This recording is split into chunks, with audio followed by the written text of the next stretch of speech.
Hi mga kababayan, hating gabi na. Tingnan nyo naman, alas 9 na eh. Bakit ngayon lang ako actually, ayoko na nga sanang mag-vlog pa. Dahil masyado nang late. Kaso, ayoko naman na walang post sa isang araw. Gusto ko araw-araw may post ako kahit isa. At saka yung mga issue nga po, araw-araw may bago. So kung hindi ko ipopost ngayon, hindi na ito mapag-uusapan. Although marami namang vloggers dyan, pwede nyo panoorin. Pero para sa akin, gusto ko rin kasi magpahayag ng aking opinion sa current issues. Kasi bukas, panibagong araw, panibagong issue uli. Kasi ang bilis po ng mga nangyayari, mga araw-araw talaga po may mga bagong issue. Ang dami. Grabe, ang dami mong makokontent eh. So ngayon, sa dinami-dami ng pwedeng pag-usapan, ito po yung napili ko. Ito pong viral na post ni Super Ate, na kung saan sinabi niya na kung makakapili lang sana ng kamag-anak. Do you think kayang sabihin ito ni Amy Marcos? Aware po tayo, we are aware, all of us are aware na talagang mayroong sintikan, may conflict within the family. Nakakalungkot nga eh, kasi parang hindi ko na kinikinita, hindi ko inexpect na mangyayari po ito sa Marcos family. Kasi before, talagang magkasundo itong magkakapatid. Yung buong pamilya, magkakasundo sila. Wala silang mga away-away. Ngayon lang nagkaroon ng away. Well, ang ibig ko sabihin, nung mga single pa sila, nung mga dalaga, binata pa sila. Kaya minsan, karamihan po sa mga pamilya, minsan nakakasira yung mga in-laws. Diba? Pero hindi po sa lahat ng pagkakataon nakakasira ang in-laws. May mga pagkakataon naman na yung in-laws, yun ang binding agent sa mga warring faction ng isang pamilya. Sana ganun ano. Yun po ang mas magandang version na sa isang pamilyang magulo, may pumasok na outsider na siya ang naging, alam mo yun, yung binding element. Parang cornstarch. Alam mo yun. Pero pag ito po yung nakakalungkot at nakaka-disappoint kapag ang dating maayos na pamilya, dating magkakasundong pamilya, ay biglang nagkawatak-watak, nag-away-away dahil sa isang outsider. You know what I mean? So, kailan po ba itong dating very close, mag-very close talaga itong mag-ate na si BBM at saka itong si Amy? Alam po natin yan. Close sila. Close silang pamilya. Pero ngayon, may conflict na. Do you think sino ang may dahilan? Sino ang dahilan ng pagkakaroon ng crack sa family pot ng Marcos Romualdez? Yan po ang isang malungkot eh. Kasi yung dating maayos, nabiyak.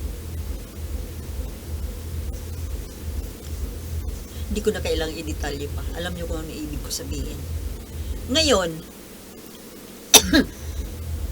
Ay, sorry. Bakit biglang parang may tumusok sa... Sino kayang tumusok sa lalamunan ko? Si First Lady kaya. Hindi ko kita minention eh. Bahala na yung mga viewers kung sino ang ibig ko sabihin. Matatalino naman ang mga viewers, di ba? Mga viewers. Alam niyo kung sinong tinutukoy ko. Pero, let's face it, alam niyo ibig ko sabihin, hindi na po bago ang ganito eh. Kasi kahit sa ang mga pamilya, mag-Pilipino, mag-ibang lahi, nangyayari po ito, lalo na sa atin. Kasi, aware tayo sa kung anong nangyayari sa mga pamilya. Hindi tayo aware sa kung nangyayari yan sa, hindi naman natin nakikita ang kanilang, pero syempre, pare-parehas tayong tao, palagi ko nangyayari din yan sa kanila. So dito nga, ito ang malungkot na parte na yung dating maayos, nagulo nung may pumasok na tagalabas. 'Di ba? So ngayon, do you believe na kayang sabihin ito ni Amy Marcos sa sitwasyon ngayon? Well, sa katabilan ngayon ni Amy Marcos, baka kaya niyang sabihin. Pero, kahit na alam natin na may away sila, hindi naman talaga siya nagsasalita ng diretsahan na kagaya nitong sinabing ito dito sa post na sana nakakapili ng kapamilya. Well, kahit nga po sa pamilya namin, dahil ang pamilya namin, magugulo rin kaming magkakapatid eh. Faction din eh. Tsaka, siyempre, kapag lumaki ka sa isang terror na magulang, pero kahit na terror, inaamin ko, nung nagsasuffer ako ng katerroran ng magulang namin, nasabi ko rin talaga minsan na, madalas kong sabihin no, na sana nakakapili ng magulang. Minsan mayroon akong, sa mga nababasa kong mga stories, mga famous personalities, mga historical figures, nangangarap ako na sana ito yung naging nanay ko. Sana ito naging papa ko. Ganito. Oh. I admit, talagang, mayroon po ako, siguro ko, yung mga hindi nakaranas ng talagang maayos na pamilya, kagaya sa amin, nagkakaroon po tayo ng, sige ako, nagkaroon ako ng isang imahe ng isang father figure na ganitong klaseng father ang gusto ko. Sana. At ganito ring klaseng nanay ang sana'y naging nanay ko. But then, wala tayong magagawa, yun ang nandyan eh. Kumbaga, pangarap lang yun. Ano ba yung tawag doon? Fantasya. Fantasy. Parents. Siyempre, tao din lang naman tayo. Hindi ko na-enjoy ang aking childhood. Pati yung teenage years, hindi na-enjoy. Kahit sa eskwelahan. May elementary days, hindi ko na-enjoy. High school, hindi ko na-enjoy. Kasi lagi ako nabubuli.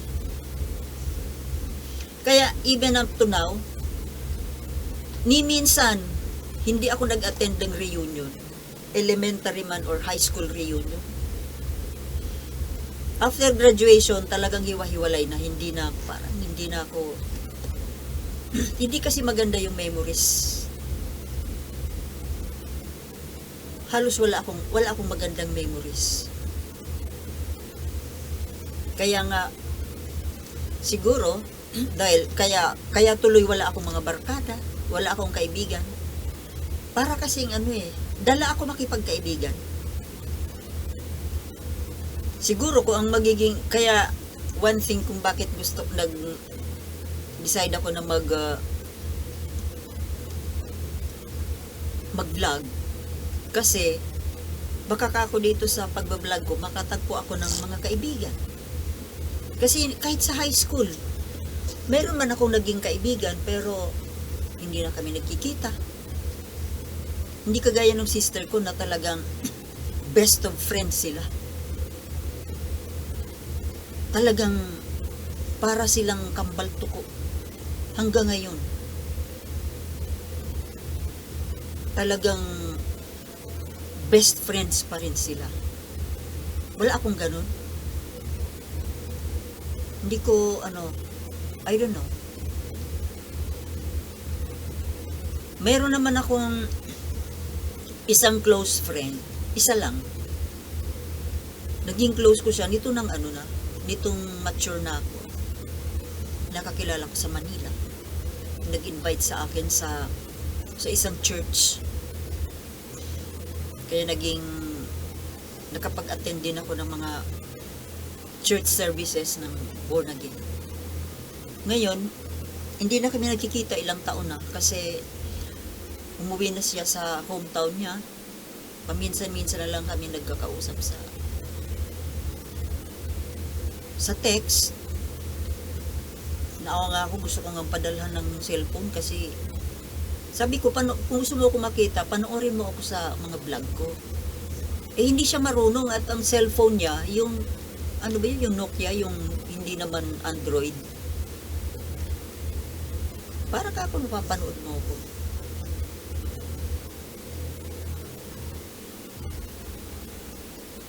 Naawa nga ako dun. So, napahaba yung kwento ko.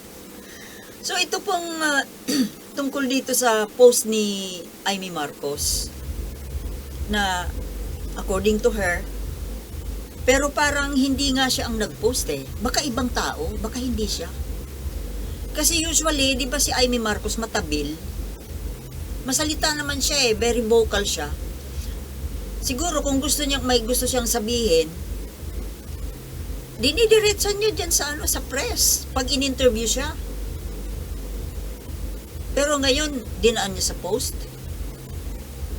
Ewan ko lang kung talagang sa kanya nga ba galing yung post na yon. Siya nga ba talaga ang nag-post nun? Na sana kung nakakapili ng kamag-anak. Although, siguro malaki ang sama ng loob ni Manang Amy sa whoever, parang hindi naman kay Bongbong, pwedeng kay Martin. Ngayon, kung kay Martin siya naiinis, baka dala yan ng selos. Opinion ko lang baka naiinggit siya kay Martin kasi, di ba, expected din ni Amy na tatakbo siyang Pangulo after Bongbong Marcos. Siya ang papalit. Kaso ano nangyari? Napalitan siya ni Martin. Kasi ang nagdidesisyon, yung hipag niya. At ngayon nga, para siyang outside Kulambo sa pamilya nila, na hindi nga daw yan nakakatungtong ng Malacanang So kung ikaw din naman si Amy, syempre pupunta ka doon sa kung saan ka masaya, kung saan ka tanggap. Kaso, ang danger dyan is Amy Marcos very sure na talagang tatangkilikin siya nitong kinapitan niyang pamilya, yung mga Duterte. I don't think so.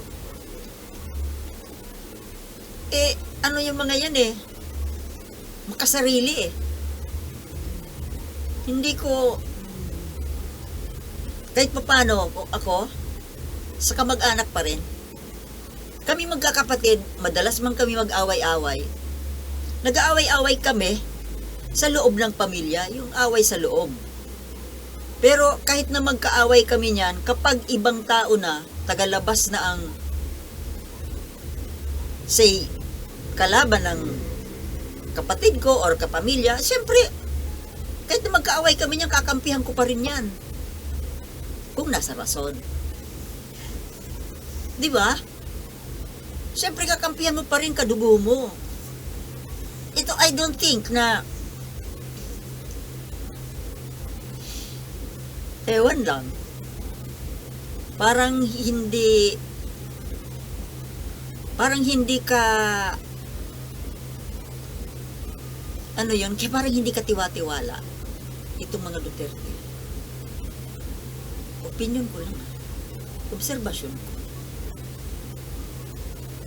Outsider ka eh. Siyempre, sino ba lagi ang papaboran? Siyempre yung tagaloob. Tagalabas ka eh. Mamaya nagagamit ka lang.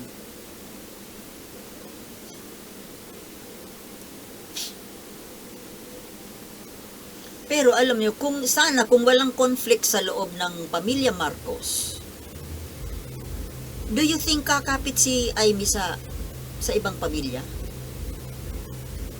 Kaya nga, parang pangit man tingnan na ngayon kumakapit si Amy sa ibang pamilya. Minsan hindi mo rin siya masisisi. Dahil kung outside ko lang bunga siya eh. 'Di ba? Kumbaga sa isang long table na meal, family meal, wala kang plato doon. Siyempre, kakain ka doon sa may available na plato para sa iyo. Ganun lang 'yun. Kung hindi ka tanggap dito sa sarili mong pamilya, siyempre tao ka lang, hahanap ka ng kakampi mo.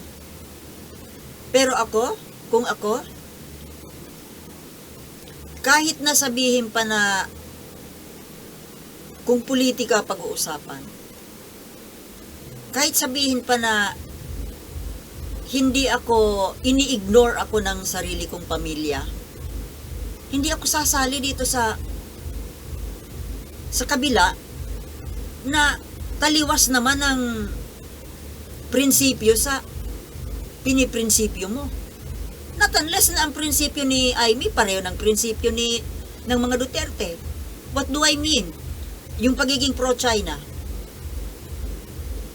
'Di ba? Bakit ako kakampi sa isang pro-China? Dapat, kung ako si Amy Marcos, kung ayaw man hindi ako tanggap sa loob ng pamilya ko, hindi pa rin ako sasali dito sa nakabukas na pinto ng isang pamilya na